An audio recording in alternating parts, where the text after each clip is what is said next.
शनि नाम से ही हर व्यक्ति डरने लगता है। शनि की दशा एक बार शुरू हो जाए तो 7.5 साल बाद ही पीछा छोड़ती है। लेकिन हनुमान भक्तों को शनि से डरने की जरूरत नहीं। शनि ने हनुमान को भी डराना चाहा, लेकिन मुंह की खानी पड़ी। आइए जाने कैसे। महान पराक्रमी हनुमान अमर है।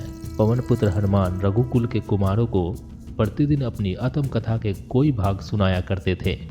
उन्होंने कहा कि मैं एक बार संध्या के समय अपने आराध्य श्री राम को याद करने लगा तो उसी समय गढ़ों में पाप मंद गति सूर्य पुत्र शनिदेव पधारे। वह अत्यंत क्रूर और भीषण आकार के थे। वह अपना सर हमेशा झुकाए रखते हैं, जिस पर अपनी दृष्टि डालते हैं वह अवश्य नष्ट हो जाता है। शनिदेव हनुमान के बाहुबल और पराक्रम को नहीं जानते थे। हनुमान ने उन्हें लंका में 10 अग्नि बंधन से मुक्त किया था। वह हनुमान जी से विनय पूर्वक किंतु कठोर स्वर में बोले, हनुमान जी, मैं आपको सावधान करने आया हूँ। त्रेता की बात दूसरी थी, अब कलयुग प्रारंभ हो गया है। भगवान वासुदेव ने जिस क्षण अपनी अवतार लीला का समापन किया, उसी क्षण से पृथ्वी पर कली का प्रभुत्व हो गया है। यह कलयुग है। इस युग में आपका शरीर दुर्लभ और मेरा बहुत बलिष्ठ हो गया है। अब आप पर मेरी साढ़े की दशा प्रभावी हो गई है। मैं आपके शरीर पर आ रहा हूँ। शनिदेव को इस बात की तनिक भी ज्ञान नहीं था कि रघुनाथ के भक्त पर काल का प्रभाव नहीं होता। करुणा निधान जिनके हृदय में एक क्षण आ जाते हैं, काल की कला वहीं खत्म हो जाती है। सारे विधान वहां प्रभु के अधीन हो जाते हैं। उनके सेवकों की ओर दृष्टि उठाने का साहस कोई सूर और असुर करे तो स्वयं नष्ट होता है। शनिदेव के बड़े भाई यमराज भी प्रभु के भक्त की ओर देखने के साहस नहीं कर पाते।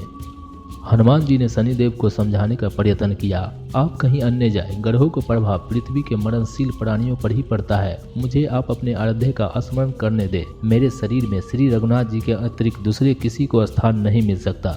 लेकिन शनिदेव को इससे संतोष नहीं मिला। वह बोले, मैं सृष्टिकर्ता के विधान में विवश हूँ। आप पृथ्वी पर रहते हैं, अतः आप मेरे प्रभुत्व क्षेत्र से बाहर नहीं है। 7.5 वर्ष के अंतर से ही 2.5 वर्ष के लिए मेरे प्रभाव प्राणी पर पड़ता है, किंतु यह गौण प्रभाव है। आप मेरे साथी आज इसी समय प्रभावी हो रहे हैं। मैं आपके शरीर पर आ रहा हूँ, इसे आप टाल नहीं सकते। फिर हनुमान जी कहते हैं, आपको आना है तो आइए। अच्छा होता कि आप मुझ जैसे वृद्ध को छोड़ ही देते। हनुमान जी पूछते हैं, आप मेरे शरीर पर कहाँ बैठने आ रहे हैं? शनिदेव गर्व से कहते हैं, प्राणी के सिर पर। मैं 2.5 वर्ष प्राणी के सिर में रहकर उसकी बुद्धि विचलित बनाए रखता हूँ। मध्य के 2.5 वर्ष उसके उदर में स्थित रहकर उसका शरीर को अस्वस्थ बनाता हूँ और अंतिम 2.5 वर्ष पैरों में रहकर उसे भटकाता हूँ। फिर शनिदेव हनुमान जी के मस्तक पर आ बैठे तो हनुमान जी सिर पर खाज हुई। उसे मिटाने के लिए हनुमान जी ने बड़ा पर्वत उठाकर सर पर रख लिया।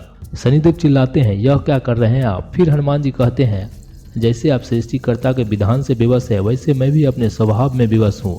मेरे मस्तक पर खाज मिटाने के उपचार होना चाहिए और आप अपना कार्य करें और मैं अपना कार्य। ऐसा कहते ही हनुमान जी ने दूसरा पर्वत उठाकर सिर पर रख लिया। इस पर शनिदेव कहते हैं, आप इन्हें उतारिए। हनुमान जी ने तीसरा पर्वत उठाकर सर पर रख लिया। इस पर शनिदेव कहते हैं, आप इन्हें उतारिए, मैं संधि करने को तैयार हूँ। शनिदेव चिल्लाकर कहते हैं, मैं अब आपके समीप नहीं आऊंगा। फिर भी हनुमान जी ने नहीं माने और चौथा पर्वत उठाकर सिर पर रख लिया। शनिदेव चिल्लाते रहे, पवन कुमार, मैं उसको भी पीड़ित नहीं करूंगा जो आपको स्मरण करेगा। मुझे उतर जाने का अवसर दे। हनुमान जी कहते हैं, बहुत शीघ्रता की, अभी तो 5वां पर्वत भी बाकी है। और इतने में ही शनि मेरे पैरों में गिर गए और कहा, मैं सदैव आपके दिए वचनों को स्मरण रखूंगा। आघात के उपचार के लिए शनिदेव तेल मांगने लगे। हनुमान जी कहाँ तेल देने वाले थे, वही शनिदेव आज भी तेल दान से तृष्ट होते हैं।